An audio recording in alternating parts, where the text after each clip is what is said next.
I had always trusted her. I believed in our marriage, in the years we'd built together, in the promises we made when we said, for better or worse. I had no idea how fragile that trust really was. She left for a work conference one Friday morning, glowing with excitement, talking about networking, workshops, and fancy dinners.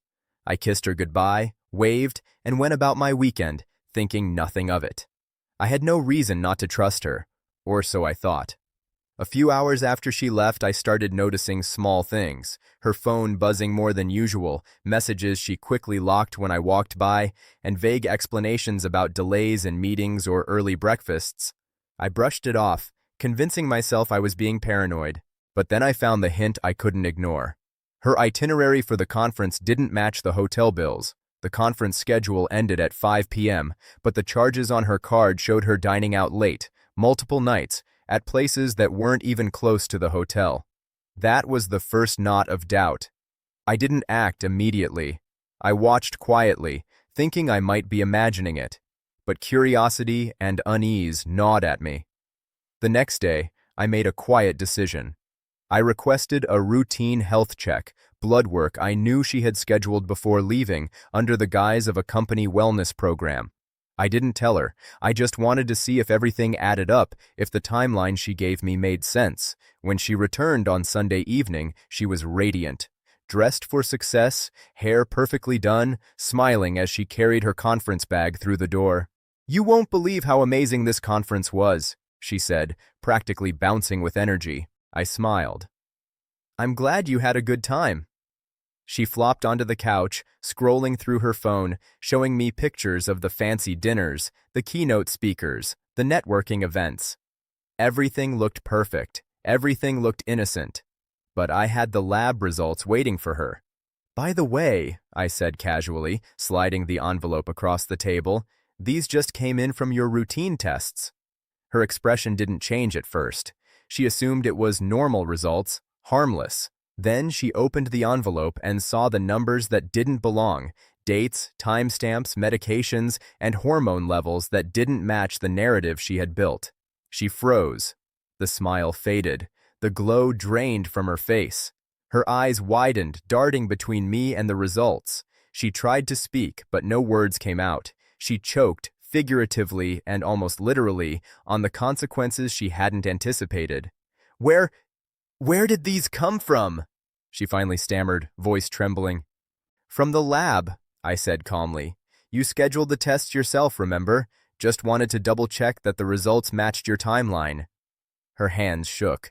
She turned the papers over, scanning quickly, realizing that the truth I had quietly uncovered was undeniable. The conference wasn't entirely about networking. She had lied, and the evidence was right there in front of her. I didn't yell. I didn't accuse. I didn't beg. I simply watched. The realization hit her fully, and the color drained from her cheeks. I could see panic, guilt, and fear all wrapped together in one expression. I can explain," she whispered, but I knew she couldn't. The results didn't lie. The timeline didn't lie. Her carefully constructed facade was gone. I took a deep breath, letting the silence fill the room. "You don't need to explain," I said softly. "I just needed to see the truth for myself." The rest of the evening passed in tense quiet. She avoided my eyes. I focused on staying calm, letting the reality of the betrayal settle between us. Words weren't necessary. The lab results spoke louder than any argument could. Over the next few days, I confronted her, not with rage, but with facts. The evidence didn't leave room for lies. Every denial, every excuse, crumbled under the weight of what I had discovered. I had proof of her deception, proof that she had misled me, manipulated my trust, and hidden her actions behind the guise of work. She tried to salvage something, but I had already made up my mind. Trust, once broken this way, couldn't be repaired overnight, or perhaps at all.